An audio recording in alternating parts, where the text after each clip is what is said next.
So continue ಮಾಡೋಣ next paragraph ಜೊತೆ.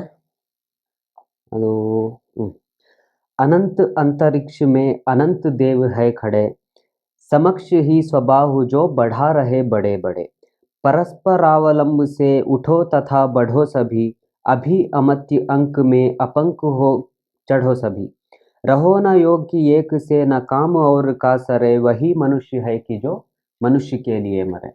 So ಎರಡು ಲೈನ್ಸ್ ಏನಿದೆ ಅವುಗಳನ್ನೇ ಅರ್ಥ ಮಾಡ್ಕೋತಾ ಹೋಗೋಣ. अनंत अंतरिक्ष में अनंत देव है खड़े.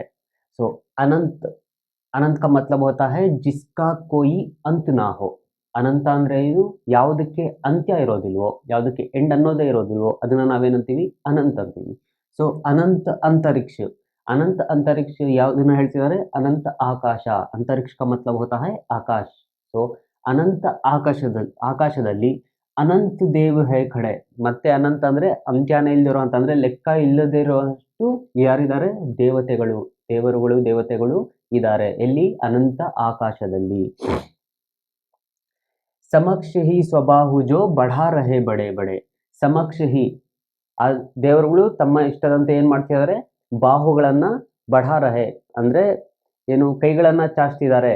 ಯಾವುದಕ್ಕೆ, ಯಾರು ಮನುಷ್ಯರಾಗಿದ್ದಾರೋ, ಮನುಷ್ಯರಂದ್ರೆ ಯಾರು, ಯಾರು ಬೇರೆಯವ್ರಿಗೋಸ್ಕರ ಬದುಕ್ತಿದಾರೋ, ಯಾರು ಬೇರೆಯವ್ರಿಗೆ ಕರುಣೆ ಹೊಂದಿದಾರೋ, ಯಾರು ದಯಾಳುಗಳಾಗಿದ್ದಾರೋ ಅವ್ರುಗಳಿಗೆ ಏನ್ ಮಾಡೋದಕ್ಕೆ, ವೆಲ್ಕಮ್ ಮಾಡೋದಕ್ಕೆ, ಅವರ ಸ್ವಾಗತವನ್ನ ಮಾಡೋದಕ್ಕೆ ಅನಂತ ಆಕಾಶದಲ್ಲಿ ಅನಂತ ದೇವತೆಗಳು ಏನ್ ಮಾಡ್ತಿದ್ದಾರೆ, ಕೈಗಳನ್ನ ಚಾಚ್ತಿದ್ದಾರೆ ಅವರ ಸ್ವಾಗತವನ್ನ ಮಾಡೋದಕ್ಕೆ ಅಂತ ಈ 2 ಲೈನ್ಸ್ ಅಲ್ಲಿ ಕವಿ ಹೇಳ್ತಿದ್ದಾರೆ. ಪರಸ್ಪರಾವಲಂಬಿಸೆ ಉಠೋ ತಥಾ ಉಠೋ ಬಢೋ ಸಭಿ. ಸೊ ಇದು समक्ष मीनिंग ಅಂದ್ರೆ ಏನಪ್ಪಾ ಅಂದ್ರೆ सामने. फर्स्ट 2 लाइन्स ಅಲ್ಲಿ अनंत का मतलब होता है जिसका कोई अंत ना होना. अंतरिक्ष, अंतरिक्ष ಅಂದ್ರೆ ಆಕಾಶ, ಆಕಾಶ. समक्ष ಅಂದ್ರೆ सामने, ಆ ಮನುಷ್ಯನ ಮುಂದೆ ಏನ್ ಮಾಡ್ತಿದ್ದಾರೆ, ಹಸ್ತಗಳನ್ನ ಚಾಚ್ತಿದ್ದಾರೆ ಅವರ ಸ್ವಾಗತವನ್ನ ಮಾಡೋದಕ್ಕೆ. ನೆಕ್ಸ್ಟ್ ಸೆಕೆಂಡ್ 2 ಲೈನ್ಸ್ ನೋಡೋಣ. परस्परावलंब से उठो तथा बढ़ो सभी, अभी अमर्त्य अंक में अपंक हो चढ़ो सभी. परस्परावलंब, ಪರಸ್ಪರ ಅವಲಂಬನೆ.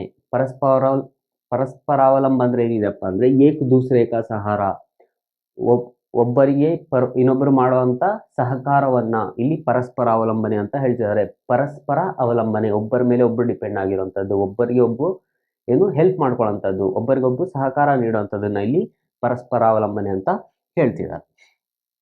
ಪರಸ್ಪರಾವಲಂಬಿಸೆ ಉಠೋ ತಥಾ ಬಢೋ ಸಭಿ. ಪರಸ್ಪರಾವಲಂಬಿಸೆ ಎಲ್ಲರೂ ಬೆಳೀರಿ ಒಟ್ಟಿಗೆ ಅಂತ ಇಲ್ಲಿ ಏನ್ ಹೇಳ್ತಿದ್ದಾರೆ, ಕವಿ ಹೇಳ್ತಿದ್ದಾರೆ. ಸೊ ಪರಸ್ಪರ ಒಬ್ಬರಿಗೆ ಒಬ್ಬರು ಸಹಕಾರ ಮಾಡ್ಕೋತಾ ತಾವು ಬೆಳಿಬೇಕು, ಇನ್ನೊಬ್ಬರನ್ನು ಕೂಡ ಬೆಳೆಸಬೇಕು, ಜೊತೆಗೂಡಿ ಎಲ್ಲರೂ ಉದ್ಧಾರ ಆಗ್ಬೇಕು ಅಂತ ಇಲ್ಲಿ ಕವಿ ಹೇಳ್ತಿದ್ದಾರೆ. ಅಭಿ ಅಮರ್ತ್ಯ ಅಂಕ ಮೇ ಅಪಂಕ ಹೋ ಚಢೋ ಸಭಿ.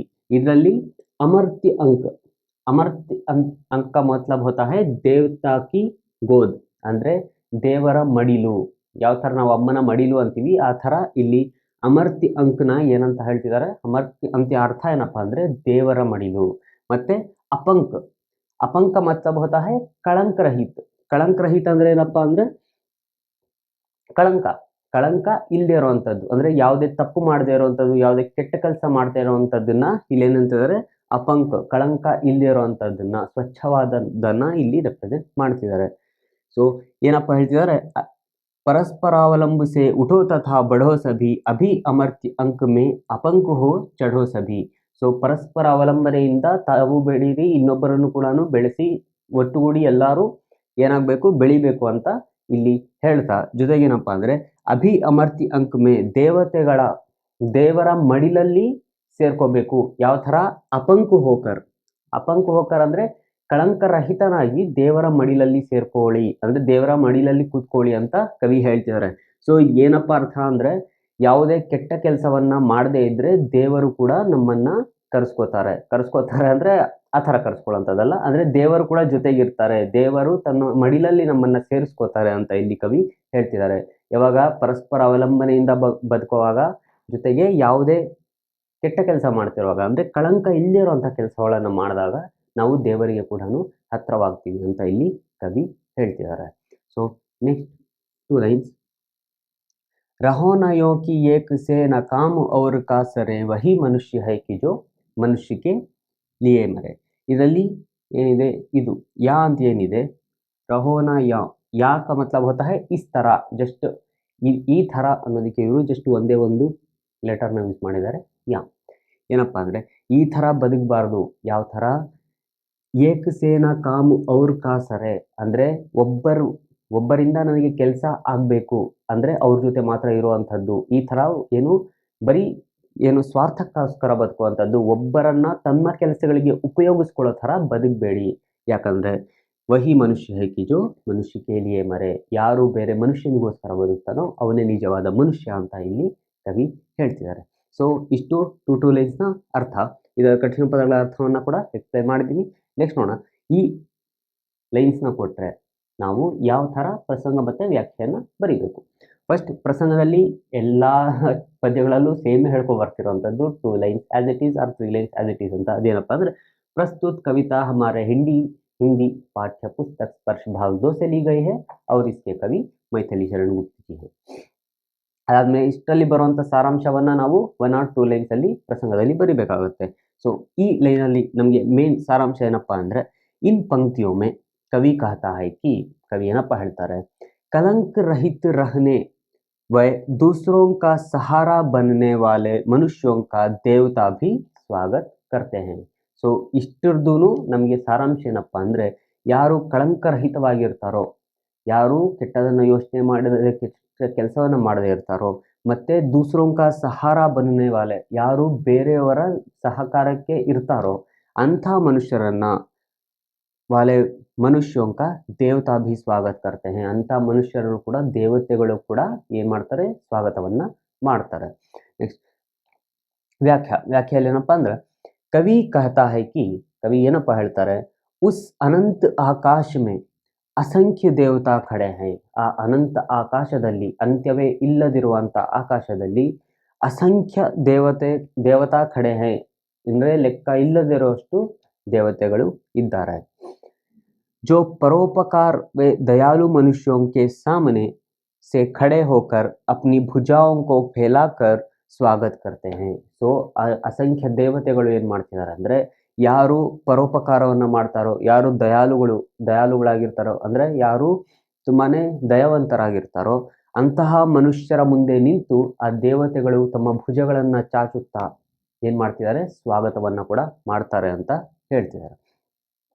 इसलिए दूसरों का सहारा बनो और सभी को साथ में लेकर आगे बढ़ो.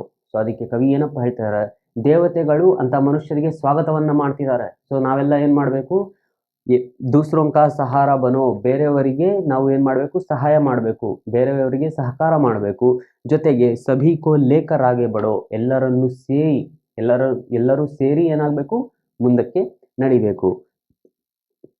कवि कहता है कि सभी कलंक रहित होकर देवताओं के गोद में बैठो ಅಂದ್ರೆ ಎಲ್ಲರೂ ಕಳಂಕರಹಿತರಾಗಿ ಏನು ಮಾಡಿ, ದೇವರ ಮಡಿಲಲ್ಲಿ ಸೇರ್ಕೊಳ್ಳಿ ಅಂತ ಹೇಳ್ತಿದ್ದಾರೆ. ಸೊ ಅದು ಹೇಳ್ತಿದ್ದಾರೆ, ಅದರ ಅರ್ಥ ಏನು, ಅರ್ಥಾತ್ ಏನಪ್ಪ ಅಂದ್ರೆ ಯದಿ ಕೋಯಿ ಬುರಾ ಕಾಮ್ ನಹಿ ಕರೋಗೆ ತೋ ದೇವತಾ ತುಮ್ಹೆ ಅಪ್ನಿ ಗೋದ್ ಮೇ ಲೇ ಲೇಂಗೆ.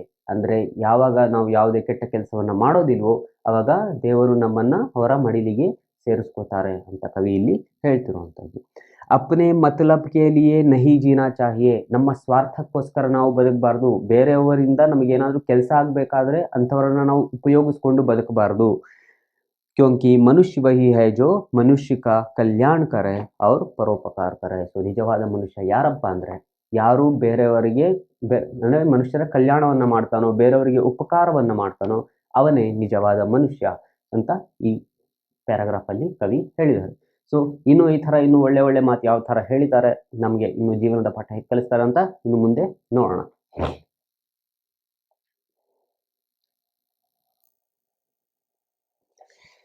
Okay, with next paragraph. मनुष्य मात्र बंधु है यही बड़ा विवेक है, पुराण पुरुष स्वयंभू पिता प्रसिद्ध एक है. फलानुसार कर्म के अवश्य बाह्य भेद है, परंतु अंतरैक्य में प्रमाणभूत वेद है. अनर्थ है कि बंधु ही ना बंधु की व्यथा हरे, वही मनुष्य है कि जो मनुष्य के लिए मरे. ಸೊ ಸೇಮ್ ಟು ಲೈನ್ಸ್ನ ಅರ್ಥ ಮಾಡ್ಕೊಂಡು ಹೋಗೋಣ. ಮನುಷ್ಯ ಮಾತ್ರ ಬಂಧು ಹೈ ಯಹಿ ಬಡಾ ವಿವೇಕ ಹೈ, ಪುರಾಣ ಪುರುಷ ಸ್ವಯಂಭೂ ಪಿತಾ ಪ್ರಸಿದ್ಧ ಏಕ ಹೈ. ಸೊ ಇದರಲ್ಲಿ ಏನಪ್ಪಾ ಅಂದ್ರೆ ಫಸ್ಟು ಈ ಬಂಧು, ಬಂಧು का मतलब होता है भाई ಬಂಧು. ಅಂದ್ರೆ ಇದರಲ್ಲಿ ಬಂಧು ಅಂದ್ರೆ ಏನಪ್ಪ ಹೇಳ್ತಿದ್ದಾರೆ, ಸಹೋದರರು ಅಂತ ಇಲ್ಲಿ ಹೇಳ್ತಿದ್ದಾರೆ. ನೆಕ್ಸ್ಟ್ ಬಂದ್ರೆ ವಿವೇಕ್, ವಿವೇಕ್ का मतलब होता है समझ. ವಿವೇಕ ಕನ್ನಡದಲ್ಲಿ ನಾವು ವಿವೇಕ ಅಂದ್ರೆ ಏನು, ಯಾವುದು, ತಿಳುವಳಿಕೆ. ಸೊ ವಿವೇಕ್ का मतलब होता है समझ, समझ ಅಂದ್ರೆ ಏನಪ್ಪಾ ಅಂದ್ರೆ ತಿಳುವಳಿಕೆ. ನೆಕ್ಸ್ಟ್ पुराण पुरुष स्वयंभू, स्वयंभू का मतलब होता है स्वयं उत्पन्न होने वाला. ಸ್ವಯಂಭೂ ಅಂದ್ರೆ ಸ್ವಯಂ ಉತ್ಪನ್ನ ಅಂದ್ರೆ ತನ್ನಷ್ಟಕ್ಕೆ ತಾನೇ ಉತ್ಪನ್ನ ಆಗಿರುವಂತ ಮನುಷ್ಯ. ಅದನ್ನ ಅಂದ್ರೆ ಮನುಷ್ಯ ಅಲ್ಲ, ಉತ್ಪನ್ನ ಆಗಿರುವಂತದ್ದು. ಅದನ್ನ ನಾವು ಯಾರು ಅಂತೀವಿ, ಸ್ವಯಂ ಉತ್ಪನ್ನ ಮಹಾಪುರುಷ ಯಾರನ್ನ ಅಂತೀವಿ ನಾವು, ಶಿವ. ಸೊ ಇಲ್ಲಿ ಯಾರನ್ನ ರಿಪ್ರೆಸೆಂಟ್ ಮಾಡ್ತಿದ್ದಾರೆ, ಈಶ್ವರ್, ಈಶ್ವರನನ್ನ ರೆಪ್ರೆಸೆಂಟ್ ಮಾಡ್ತಿದ್ದಾರೆ. ಸೊ ಸ್ವಯಂ ಉತ್ಪನ್ನ, ಅದನ್ನ ಅವ್ರನ್ನ ಏನಂತ ಕರಿತೀವಿ, ಸ್ವಯಂಭೂ, ಸ್ವಯಂ ಉತ್ಪನ್ನ ಆಗಿರುವಂಥವ್ರನ್ನ ಅಂತೀವಿ ಸ್ವಯಂಭೂ ಅಂತ ಕರಿತೀವಿ. ಅದು ಪುರಾಣ ಪುರುಷ. ಸೊ ಪುರಾಣ ಪುರುಷ ಸ್ವಯಂಭೂ ಪಿತಾ ಪ್ರಸಿದ್ಧ ಏಕ ಹೈ. ಏನಪ್ಪ ಹೇಳ್ತಿದಾರೆ ಅಂದ್ರೆ ಮನುಷ್ಯ ಮಾತೃ ಬಂಧು ಹೈ ಯಹಿ ಬಡಾ ವಿವೇಕ ಹೈ. ಅಂದ್ರೆ ಮನುಷ್ಯನಿಗೆ ಎಲ್ಲಾ ಮನುಷ್ಯರು ಕೂಡ ಬಂಧುಗಳು, ಅಂದ್ರೆ ಎಲ್ಲಾ ಮನುಷ್ಯರು ಪರಸ್ಪರ ಸಹೋದರರು. ಈ ಮಾತೆ ಎಲ್ಲರಿಗೂ ದೊಡ್ಡ ತಿಳುವಳಿಕೆ. ಸೊ ಮನುಷ್ಯ ಏಕ दूसरे के भाई बंधु है और यही सबसे बड़ी समझ है. ಅಂದ್ರೆ ಪರಸ್ಪರ ಮಾನವರು ಏನಪ್ಪಾ ಅಂದ್ರೆ ಸಹೋದರ ಸಹೋದರಿಯರು, ಮತ್ತೆ ಈ ಸಹೋದರ ಸಹೋದರಿ ಅನ್ನೋ ಭಾವನೆನೇ ಎಲ್ಲದಕ್ಕಿಂತ ದೊಡ್ಡ ತಿಳುವಳಿಕೆ.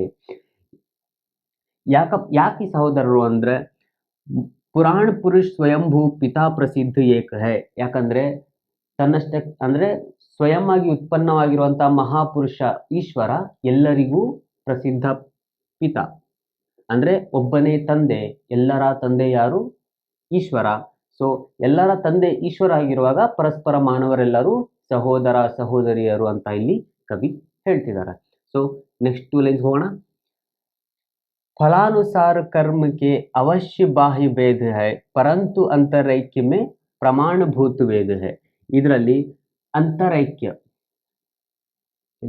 अंतरैक्य मतलब होता है आत्मा की एकता. ಅಂದ್ರೆ ಆತ್ಮಗಳ ಏಕತೆ. ಅಂತರೈಕ್ಯ ಅಂದ್ರೆ ಏನಪ್ಪಾ ಅಂದ್ರೆ ಎಲ್ಲಾ ಆತ್ಮಗಳು ಒಂದೇ ಅನ್ನುವಂತ ಏನು ಪುರಾಣಗಳಲ್ಲಿ ಹೇಳಿರುವಂತ ಮಾತು. ಅಂತರೈಕ್ಯ ಅಂದ್ರೆ ಆತ್ಮಗಳ ಏಕತೆ, ಆತ್ಮಕಿ ಏಕತಾ. ಸೊ ಏನಪ್ಪಾ ಅಂದ್ರೆ ಫಲಾನುಸಾರ ಕರ್ಮಕ್ಕೆ ಅವಶ್ಯ ಬಾಹ್ಯ ಭೇದ ಹೈ.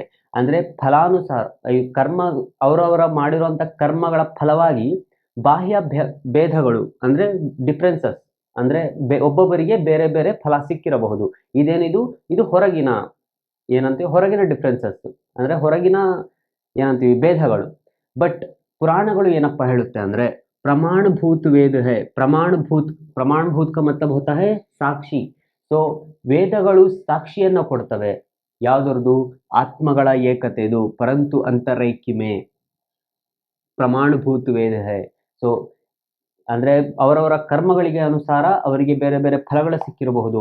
ಅಂದ್ರೆ ಬೇರೆ ಬೇರೆ ತರ ಬಾಹ್ಯವಾಗಿ ನೋಡೋದಕ್ಕೆ, ಹೊರಗಡೆ ನೋಡಿದ್ರೆ ಎಲ್ಲರೂ ಬೇರೆ ಬೇರೆ ರೀತಿ ಕಾಣಬಹುದು. ಒಬ್ಬರು ಹುಚ್ಚರಾಗಿರ್ತಾರೆ, ಒಬ್ರು ತುಂಬಾ ಕೆಳಮಟ್ಟದಲ್ಲಿರ್ತಾರೆ. ಅಂದ್ರೆ ಅವರವರ ಕರ್ಮಗಳಿಗೆ ಅವರವರಿಗೆ ಫಲ ಸಿಕ್ಕಿ ಬಾಹ್ಯವಾಗಿ ಎಲ್ಲರೂ ಬೇರೆ ಬೇರೆ ಕಾಣಬಹುದು. ಆದರೆ ಎಲ್ಲರ ಆತ್ಮಗಳು ಮಾತ್ರ ಒಂದೇ ಅನ್ನೋದನ್ನ ನಮಗೆ ಪುರಾಣಗಳು ಪ್ರಮಾಣಭೂತ, ಪುರಾಣಗಳು ಅಂದ್ರೆ ವೇದಗಳು ಪ್ರಮಾಣಭೂತ ಅಂದ್ರೆ ಸಾಕ್ಷಿಯನ್ನ ನೀಡುತ್ತೆ. ಸೊ ಏನಪ್ಪ ಹೇಳ್ತಿದ್ದಾರೆ, ನೋಡೋದಕ್ಕೆ ಎಲ್ಲರೂ ಬೇರೆ ಬೇರೆ ಆದ್ರೂ ಎಲ್ಲರ ಆತ್ಮ ಒಂದೇ ಅಂತ ಇಲ್ಲಿ ಕವಿ ತಿಳಿಸ್ಕೊಡ್ತಿದ್ದಾರೆ. Next 2 lines. अनर्थ है कि बंधु ही ना बंधु की यथा हरे वही मनुष्य है कि जो मनुष्य के लिए मरे. सो अनर्थ का मतलब होता है व्यर्थ, ಅಂದ್ರೆ ವೇಸ್ಟ್, ಇದು ವೇಸ್ಟ್ ಜೀವನ. बंधु ही व्यथा का मतलब होता है दुख और कष्ट. ಸೊ ದುಃಖ ಮತ್ತೆ ಕಷ್ಟಗಳನ್ನ, ವ್ಯಥೆಯನ್ನ ಇಲ್ಲಿ ಹೇಳ್ತಾರೆ. ಏನಪ್ಪಾ ಅಂದ್ರೆ ಅನರ್ಥ ಹೈ ಕಿ ಬಂಧು ಹೀನ ಬಂಧು ಕಿ ವ್ಯಥಾ ಹರೆ. ಸೊ ಎಲ್ಲರ ತಂದೆ ಈಶ್ವರನೇ ಆಗಿರುವಾಗ ಎಲ್ಲರೂ ಒಬ್ಬರಿಗೊಬ್ಬರು ಸಹೋದರರು. ಸೊ ಸಹೋದರನ ಅಂದ್ರೆ ಅಣ್ಣ ತಮ್ಮಂದಿರ ವ್ಯಥೆಗಳನ್ನ ಅಣ್ಣ ತಮ್ಮಂದರೇ ಏನು ಸಹಾಯ ಮಾಡಿ ಅವರ ಕಷ್ಟಗಳನ್ನ ನಾಶ ಮಾಡದೇ ಇದ್ರೆ ಅಂತಹ ಮನುಷ್ಯನ ಬದುಕು ವ್ಯರ್ಥ ಅಂತ ಇಲ್ಲಿ ಕವಿ ಹೇಳ್ತಿದ್ದಾರೆ. ಏನು ಅನರ್ಥ ಅಂದ್ರೆ ವ್ಯರ್ಥ, ಆ ಜೀವನ ವ್ಯರ್ಥ ಯಾರ್ದು? ಬಂಧುಹೀನ ಬಂಧುಕಿ ವ್ಯಥಾ ಹರೆ, ಸಹೋದರನ ಕಷ್ಟಗಳನ್ನ ನಿವಾರಣೆ ಮಾಡದೇ ಇದ್ರೆ ಅವನ ಬದುಕು ವ್ಯರ್ಥ ಅಂತ ಇಲ್ಲಿ ಕವಿ ಹೇಳ್ತಿದ್ದಾರೆ. ಕ್ಯೋಂಕಿ ವಹಿ ಮನುಷ್ಯ ಹೈ ಕಿ ಜೋ ಮನುಷ್ಯ ಕೆ ಲಿಯೆ ಮರೆ. ಯಾಕಪ್ಪ ಅಂದ್ರೆ ನಿಜವಾದ ಮನುಷ್ಯ ಯಾರು ಮನುಷ್ಯರಿಗೋಸ್ಕರ ಬದುಕ್ತಾನೋ ಅವನೇ ನಿಜವಾದ ಮನುಷ್ಯ. ಸೊ ಇಷ್ಟು ಈ ಪದ್ಯದ ಈ ಪ್ಯಾರಾಗ್ರಾಫ್ನ ಅರ್ಥ. ನೆಕ್ಸ್ಟ್ ಪ್ರಸಂಗ ಮತ್ತೆ ವ್ಯಾಖ್ಯಾ ಯಾವ ಥರ ಬರೀಬೇಕು. ಸೊ ಆಸ್ ಯೂಶುವಲ್ ಪ್ರಸಂಗದಲ್ಲಿ ಏನಪ್ಪ ಅಂದರೆ as 2 lines as it is ಅಂತ ಬರೀತೀವಿ. ಏನು ಪ್ರಸ್ತುತ कविता हमारे हिंदी पाठ्य पुस्तक स्पर्श भाग 2 से ली गई है और इसके कवि मैथिली शरण गुप्त जी हैं. सो नेक्स्ट ಇದರಲ್ಲಿರುವಂತ ಸಾರಾಂಶ ಬರೀಬೇಕು. इन पंक्तियों में कवि कहते हैं कि इन हम सब एक ईश्वर की संतान हैं. ಸೊ ಇದರಲ್ಲಿ ಕವಿ ಏನಪ್ಪ ಹೇಳ್ತಾರೆ, ನಾವೆಲ್ಲರೂ ಒಂದೇ ಈಶ್ವರನ ಸಂತಾನ, ನಾವೆಲ್ಲ ಒಂದೇ ದೇವರ ಮಕ್ಕಳು. अतः हम सभी मनुष्य एक दूसरे के भाई बंधु है. ಸೊ ಅದಕ್ಕೆ ಎಲ್ಲರೂ ನಾವು ಈಶ್ವರನ ಸಂತಾನವಾಗಿರೋದ್ರಿಂದ, ಒಂದೇ ದೇವರ ಮಕ್ಕಳಾಗಿರೋದ್ರಿಂದ ನಾವು ಪರಸ್ಪರ ಭಾಯಿ ಬಂಧುಗಳು, ನಾವು ಸಹೋದರ ಬಂಧುಗಳು ಅಂತ ಇದರಲ್ಲಿ ನಾವು ಬರ್ದೀವಿ. ಅಂದ್ರೆ ಎಂಟೈರ್ ಇದರಲ್ಲಿರುವಂತ ಸಾರಾಂಶ ಏನು, ಎಲ್ಲರ ತಂದೆ ಒಬ್ಬನೇ, ಅದಕ್ಕೆ ನಾವೆಲ್ಲರೂ ಮಕ್ಕಳು, ಸಹೋದರ ಸಹೋದರಿಯರು. ನೆಕ್ಸ್ಟ್ ವ್ಯಾಖ್ಯೆಯಲ್ಲಿ ಏನಪ್ಪ ಬರೀದ್ವಿ ಅಂದ್ರೆ, ಕವಿ कहता है कि प्रत्येक मनुष्य एक दूसरे के भाई बंधु है. ಸೊ ಪ್ರತ್ಯೇಕ ಮನುಷ್ಯ ಒಬ್ಬರ ಪರಸ್ಪರ ಸಹೋದರರು. यह सबसे बड़ी समझ है. और ಈ ಭಾವನೆ ಏನಿದೆ ಅದೇ ಎಲ್ಲರಿಗೂ ತುಂಬಾ ದೊಡ್ಡ ತಿಳುವಳಿಕೆ.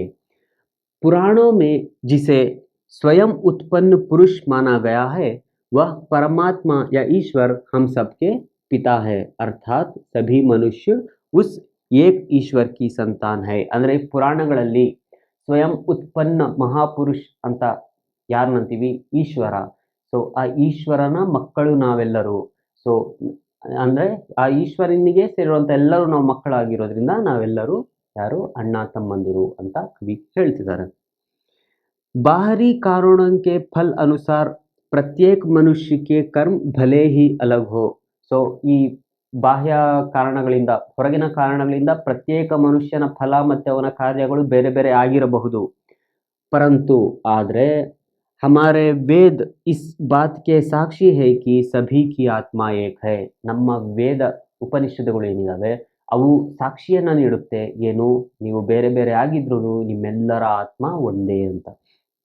कवि कहते हैं कि यदि भाई ही भाई के दुख और कष्ट का नाश ना करेगा तो उसका जीना व्यर्थ है. ಸೊ ಕವಿ ಏನಪ್ಪ ಹೇಳ್ತಾರೆ ಅಂದ್ರೆ, ಅಣ್ಣ ತಮ್ಮಂದ್ರು ಅಂದ್ರೆ ಅಣ್ಣನ ಕಷ್ಟಗಳನ್ನು ನಾಶ ಮಾಡದೇ ಇದ್ರೆ ಅಂಥ ಬದುಕು ವ್ಯರ್ಥ ಅಂತ ಕವಿ ಹೇಳ್ತಿದ್ದಾರೆ. क्योंकि मनुष्य वही कहलाता है जो बुरे समय में दूसरे मनुष्यों के काम आता है.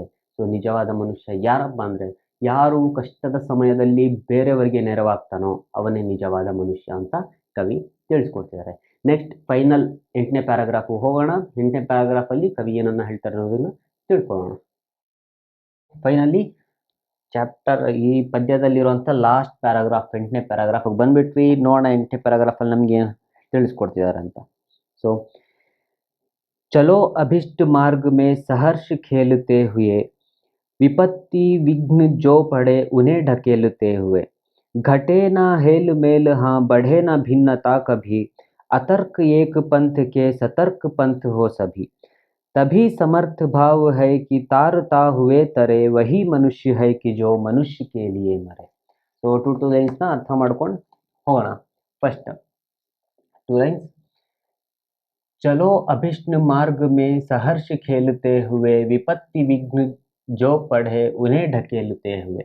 ಇದರಲ್ಲಿ ಅಭಿಷ್ಟ का मतलब होता है ಇಚ್ಛಿತ್. ಅಭಿಷ್ಟ ಅಂದ್ರೆ ಇಚ್ಛೆಯ ಅನುಸಾರವಾಗಿ, ಇಷ್ಟಪಟ್ಟು. ಸೊ ಅಭಿಷ್ಟ ಮಾರ್ಗ ಅಂದ್ರೆ ಏನಪ್ಪಾ ಅಂದ್ರೆ ಇಚ್ಛಿತ್ ಮಾರ್ಗ ಅಂದ್ರೆ ಇಷ್ಟಪಟ್ಟು ನಾವು ಚೂಸ್ ಮಾಡಿರುವಂತ ರೂಟ್ ಏನಿದೆ ಅದನ್ನ. मार्ग का मतलब होता है रास्ता, दारी. सहर्ष का मतलब होता है अपनी खुशी से. ಸೊ ತನ್ನ ಏನು ಖುಷಿಯಾಗಿ, ತನ್ನ ಇಚ್ಛೆಯ ಮಾರ್ಗದ ಮೇಲೆ ಖುಷಿಯಾಗಿ ನಡೆಯಿರಿ ಅಂತ ಇಲ್ಲಿ ಹೇಳ್ತಿದ್ದಾರೆ. ಸೊ विपत्ति का मतलब होता है संकट और विघ्न का मतलब होता है ಬಾಧಾಯ, ವಿಪತ್ತಿ ಅಂದರೆ ಆಪತ್ತುಗಳು, ಮತ್ತು ವಿಘ್ನಗಳು ಅಂದರೆ ಕಷ್ಟಗಳು, ಮತ್ತು ಏನು ದಾರಿ ನಮ್ಮ ದಾರಿ ನಡೆಗೆ ಏನೇನು ಅಡ್ಡಿ ಆಗುತ್ತೆ ಇವೆಲ್ಲವನ್ನು. ಸೊ ಈ 2 ಲೈನ್ಸಲ್ಲಿ ಏನಪ್ಪ ಹೇಳ್ತಿದ್ದಾರೆ ಅಂದರೆ, ಚಲೆ ಅಭಿಷ್ಟ ಮಾರ್ಗ ಮೇ ಸಹರ್ಷ ಖೇಲತೆ ಹುವೆ. ಸೊ ನಾವು ನಮ್ಮ ಇಚ್ಛೆಯಂತೆ ಆಯ್ಕೆ ಮಾಡ್ಕೊಂಡಿರುವಂಥ ದಾರಿಯಲ್ಲಿ ಖುಷಿಯಾಗಿ ಹೋಗಬೇಕು ಅಂತ ಹೇಳ್ತಿದ್ದಾರೆ. ವಿಪತ್ತಿ ವಿಘ್ನ ಜೋ ಪಡೆ ಉನೇ ಢಕೇಲುತ್ತೆ ಹುವೆ. ಸೊ ನಮ್ಮ ದಾರಿಯಲ್ಲಿ ಏನು ಆಪತ್ತುಗಳು, ಏನು ಕಷ್ಟಗಳು ಬರುತ್ತೆ ಅವುಗಳೆಲ್ಲವನ್ನೂ ನಾವು ತಳ್ಕೊಂಡು ಹೋಗಬೇಕು ಅಂತ ಇಲ್ಲಿ ಕವಿ ಹೇಳ್ತಿದ್ದಾರೆ. ನೆಕ್ಸ್ಟ್ 2 ಲೈನ್ಸ್, ಸಾರಿ ಫಸ್ಟ್ ಈ 2 ಲೈನ್ಸ್ ಆಗುತ್ತೆ, ಲೈನ್ಸ್ ಎಕ್ಸ್ಚೇಂಜ್ ಆಗಿದೆ. ನೆಕ್ಸ್ಟ್, घटे न हेल मेल हाँ बढ़े न भिन्नता कभी, अतर्क एक पंथ के सतर्क हो सभी. ಸೊ ಇದನ್ನು ಏನಪ್ಪ ಹೇಳ್ತಿದ್ದಾರೆ ಅಂದರೆ, ನೆಕ್ಸ್ಟ್ ಅತರ್ಕ मतलब होता है ತರ್ಕ ಸೆ ಪರೆ. ಈ ತರ್ಕ ಸೆ ಪರೆ ಅಂದರೆ ತರ್ಕಗಳು ಇಲ್ಲದೆ, ಯಾವುದೇ ಕಿರಿಕಿರಿ ಮಾಡ್ಕೊಳ್ಳದೆ, ಎಲ್ಲರೂ ಏನು ಒಳ್ಳೆ ಭಾವನೆಯಿಂದ. ಸೊ ಅತರ್ಕ मतलब होता है ತರ್ಕ ಸೆ ಪರೆ, ಯಾವುದೇ ತರ್ಕಗಳು ಉಂಟಾಗದೆ. ಜೊತೆಗೆ ಸತರ್ಕ मतलब होता है ಸಾವಧಾನ್ ಯಾತ್ರಿ. ಸೊ ಸಾವಧಾನ್ ಯಾತ್ರಿ ಅಂದರೆ ಒಬ್ಬ ಸಾವಧಾನವಾಗಿ, ಅಂದರೆ ಪ್ರತಿಯೊಂದನ್ನು ಯೋಚನೆ ಮಾಡಿ ಯಾವುದೇ ಭೇದ ಭಾವಗಳಿಲ್ಲದೆ ಸಾವಧಾನವಾಗಿ ಹೋಗ್ತಿರುವಂಥ ಯಾತ್ರಿ. ಸೊ ಇಲ್ಲಿ ಏನಪ್ಪ ಎಕ್ಸ್ಪ್ಲೇನ್ ಮಾಡ್ತಿದ್ದಾರೆ ಅಂದರೆ, ಘಟೇನ ಹೇಲು ಮೇಲ್ ಹಾಂ ಬಢೇನ ಭಿನ್ನತಾ ಕಭಿ. ಸೊ ಹೇಲ್ಮೇಲ್ ಮೀನ್ಸ್ ತಾಳ್ಮೇಲ್, ಪರಸ್ಪರ ಏನು ಅಂಡರ್ಸ್ಟ್ಯಾಂಡಿಂಗ್ ಏನಿದೆ, ಪರಸ್ಪರ ಏನದು ಅವಾಗ ನಾವು ವಿವೇಕತೆ ಏನಿದೆ, ಪರಸ್ಪರ ಅವರ ಆ ಯೋಚನೆ ಏನಿದೆ ಅದು ಏನಾಗಬೇಕು, ಘಟೇನ ಹೇಲ್ಮೇಲ್ ಅಂದರೆ ಆ ಸಹೋದರ ಭಾವನೆ ಏನಿದೆ ಅದು ಘಟೇನ ಅಂದರೆ ಯಾವತ್ತೂ ಕಡಿಮೆ ಆಗುದೇ ಇರೋ ಥರ ನೋಡಬೇಕು. ಜೊತೆಗೆ ಬಡೇನ ಭಿನ್ನತಾ ಕವಿ. ಸೊ ಯಾವಾಗೂ ಭಿನ್ನತೆಗಳನ್ನು ಬೆಳೆಸೋದಕ್ಕೆ ಹೋಗಬಾರ್ದು. ಸೊ ನಮ್ಮಲ್ಲಿರುವಂಥ ಸಹೋದರ ಭಾವನೆ ಕಡಿಮೆ ಆಗಬಾರ್ದು, ಜೊತೆಗೆ ಭಿನ್ನತೆಗಳು ಹೆಚ್ಚಾಗಬಾರ್ದು. ಸೊ ಅತರ್ಕ್ ಏಕ ಪಂಥಕ್ಕೆ ಸತರ್ಕ ಹೋ ಸಭಿ. ಸೊ ತರ್ಕಗಳಿಲ್ಲದೆ ಒಂದೇ ದಾರಿಯ ಸಾವಧಾನ ಯಾತ್ರಿಗಳಾಗಿ ನಾವು ಮುಂದೆ ಹೋಗಬೇಕು ಅಂತ ಇಲ್ಲಿ ಹೇಳ್ತಿದ್ದಾರೆ. ತರ್ಕಗಳಿಲ್ಲದೆ ಸಾವಧಾನ ಯಾತ್ರಿಯಾಗಿ ಒಂದೇ ದಾರಿಯಲ್ಲಿ ನಡೆಯುವ ಥರ ನಾವು ಹೋಗಬೇಕು ಅಂತ ಇಲ್ಲಿ ಕವಿ ಈ 2 ಲೈನ್ಸಲ್ಲಿ ಹೇಳ್ತಿದ್ದಾರೆ.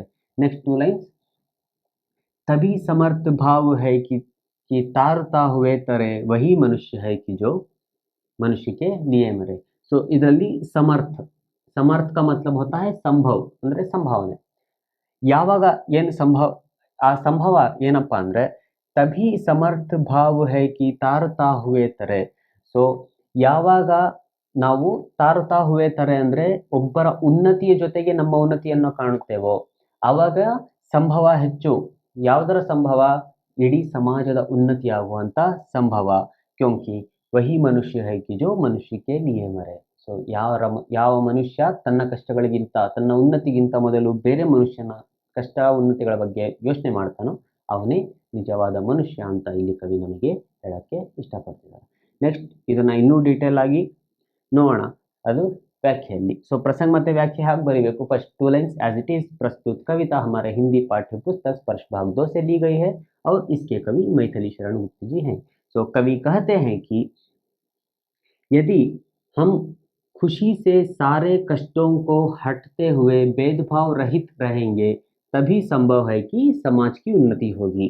सो ಎಂಟೈರ್ ಪ್ಯಾರಾಗ್ರಾಫ್ನ ಸಾರಾಂಶ ಏನಪ್ಪ ಅಂದರೆ, ಯಾವಾಗ ನಾವು ಖುಷಿಯಾಗಿ ಬರುವಂಥ ಎಲ್ಲ ಕಷ್ಟಗಳನ್ನು ಕೂಡ ಹಠದಿಂದ ಅವುಗಳನ್ನು ತಳ್ಳಿ ಭೇದ ಭಾವ ರಹಿತವಾಗಿ ಯಾವಾಗ ನಾವು ಒಬ್ಬರ ಜೊತೆ ಒಬ್ಬರು ಇರ್ತೀವೋ ಆವಾಗ ಮಾತ್ರನೇ ಸಂಭವ ಹೆಚ್ಚು ಯಾವುದರದ್ದು ಸಮಾಜಕ್ಕೆ ಉನ್ನತಿ ಹೋಗಿ ಸಮಾಜದ ಉನ್ನತಿ ಆಗುವಂಥ ಸಂಭಾವನೆ ಅವಾಗೆ ಹೆಚ್ಚಾಗಿರುತ್ತೆ ಅಂತ ಇಷ್ಟರಲ್ಲಿ ಕವಿ ನಮಗೆ ತಿಳಿಸ್ಕೊಡ್ತಿದ್ದಾರೆ।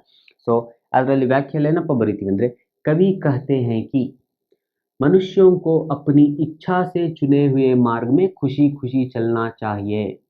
सो फर्स्ट लाइन ಏನು एक्सप्लेन ಮಾಡ್ತಿದೆ ಇಲ್ಲಿ, कवि कहते हैं कि मनुष्यों को अपनी इच्छा से चुने हुए मार्ग में खुशी खुशी चलना चाहिए। ಕವಿ ಏನಪ್ಪ ಹೇಳ್ತಿದ್ದಾರೆ, ನಮ್ಮ ಇಚ್ಛೆಯಿಂದ ನಾವು ಆಯ್ಕೆ ಮಾಡ್ಕೊಂಡಿರುವಂಥ ಮಾರ್ಗದಲ್ಲಿ ನಾವು ಖುಷಿ ಖುಷಿಯಾಗಿ ಮುಂದಕ್ಕೆ ಸಾಗಬೇಕು। रास्ते में कोई भी संकट या बाधाएं आए उन्हें हटाते हुए चले जाना चाहिए। ಅಂದರೆ ದಾರಿಯಲ್ಲಿ ಎಷ್ಟೊಂದು ಕಷ್ಟಗಳು ಬರುತ್ತೆ, ಎಷ್ಟೊಂದು ವಿಪತ್ತುಗಳು ಅಡ್ಡಿಗಳು ಬರುತ್ತೆ, ಪ್ರತಿಯೊಂದನ್ನು ನಾವು ಏನು ತಳ್ಳಿ ನಾವು ಮುಂದಕ್ಕೆ ಸಾಗಬೇಕು ಅಂತ ಕವಿ ಇಲ್ಲಿ ಹೇಳ್ತಿದ್ದಾರೆ। मनुष्यों को यह ध्यान रखना चाहिए कि आपसी समझ ना बिगड़े. ಸೊ ಮನುಷ್ಯರಿಗೆ ಜೊತೆಗೆ ಯಾವುದರ ತಿಳುವಳಿಕೆ ಇರಬೇಕು, ಯಾವುದರ ಬಗ್ಗೆ ಗಮನ ಹರಿಸಬೇಕು ಅಂದ್ರೆ ಪರಸ್ಪರ ಯೋಚನೆಗಳಿಗೆ ಭಂಗ ಆಗಬಾರ್ದು, ಪರಸ್ಪರದ ಸಂಭಾವನೆ ಏನಿದೆ ಅವುಗಳಿಗೆ ಭಂಗ ಆಗಬಾರ್ದು. ಅವ್ರ ಭೇದ ಭಾವ ನಾ ಬಡೆ, ಜೊತೆಗೆ ಆ ಪರಸ್ಪರ ಅವರ ಸಹನೆ, ಪರಸ್ಪರ ಸಹೋದರ ಭಾವನೆ ಹಾಳಾಗದೆ ಇರೋದ್ರ ಜೊತೆಗೆ ಭೇದ ಭಾವಗಳು ಕೂಡ ಹೆಚ್ಚಾಗದೆ ಇರೋ ಥರ ಗಮನ ಹರಿಸಬೇಕು. बिना किसी तर्क वितर्क के सभी को एक साथ लेकर आगे बढ़ना चाहिए. ಯಾವುದೇ ತರ್ಕಗಳು, ಯಾವುದೇ ಕಿರಿಕಿರಿಗಳು ಇಲ್ಲದೆ, ಪರಸ್ಪರ ಕಿರಿಕಿರಿಗಳು ಇಲ್ಲದೆ ಒಬ್ಬರಿಗೆ ಒಬ್ಬರು ಜೊತೆಗೂಡಿ ಮುಂದಕ್ಕೆ ಸಾಗಬೇಕು, आगे बढ़ना चाहिए ಅಂತ ಕವಿ ಹೇಳ್ತಿದ್ದಾರೆ. यह संभव हो तभी यह संभव होगा कि मनुष्य दूसरे की उन्नति और कल्याण के साथ अपनी समृद्धि भी कायम कर सके. ಸೊ ಆವಾಗ ಮಾತ್ರ ಈ ಥರ ಪರಸ್ಪರ ಜೊತೆಯಾಗಿ ಒಂದೇ ದಾರಿಯಲ್ಲಿ ಸಾಗೋದ್ರಿಂದ ಏನಾಗುತ್ತೆ ಅಂದರೆ ಅವಾಗ ಸಂಭಾವನೆ ಹೆಚ್ಚು.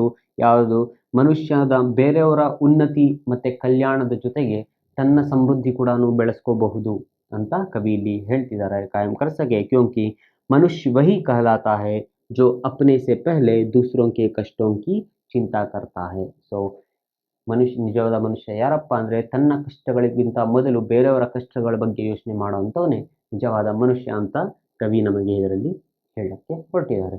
ಸೊ ಇಲ್ಲಿವರೆಗೂ ಈ 4th ಪೋಯಮ್ ಏನಿದೆ ಇದನ್ನು ನಾವು ಮುಗಿಸಿದ್ದೀವಿ. ನಾವು ಸ್ಟಾರ್ಟಿಂಗಿಂದ ನೋಡ್ಕೊಂಡ್ಬಂದ್ವಿ, ಕವಿ ನಮಗೆ ಒಬ್ಬ ನಿಜವಾದ ಮನುಷ್ಯನನ್ನಾಗಿ ಮಾಡಲು ಏನೆಲ್ಲ ಗುಣಲಕ್ಷಣಗಳು ಬೇಕು, ಯಾವ ಥರದ ಕಾರ್ಯಗಳನ್ನು ಮಾಡಬೇಕು ಅಂತೆಲ್ಲ ಕವಿ ನಮಗೆ ಎಷ್ಟು ಚೆನ್ನಾಗಿ ಇದರಲ್ಲಿ ಎಕ್ಸ್ಪ್ಲೈನ್ ಮಾಡಿದ್ದಾರೆ ಅನ್ನೋದನ್ನ ನೋಡಿದ್ವಿ. ಇದನ್ನ ಲೈಫಲ್ಲಿ ನಾವು ಅಳವಡಿಸ್ಕೊತಾ ಹೋಗಬೇಕು. ಸೊ ಇದಾದಮೇಲೆ ನೆಕ್ಸ್ಟು ಇದಕ್ಕೆ ರಿಲೇಟೆಡ್ ನಮ್ಮ ಟೆಕ್ಸ್ಟ್ ಬುಕ್ಕಲ್ಲಿ ಕೊಟ್ಟಿರೋಂಥ ಕ್ವಶನ್ ಆನ್ಸರ್ಸ್ನ ಸಾಲ್ವ್ ಮಾಡೋಣ ನೆಕ್ಸ್ಟ್ ಕ್ಲಾಸಲ್ಲಿ. Thank you so much.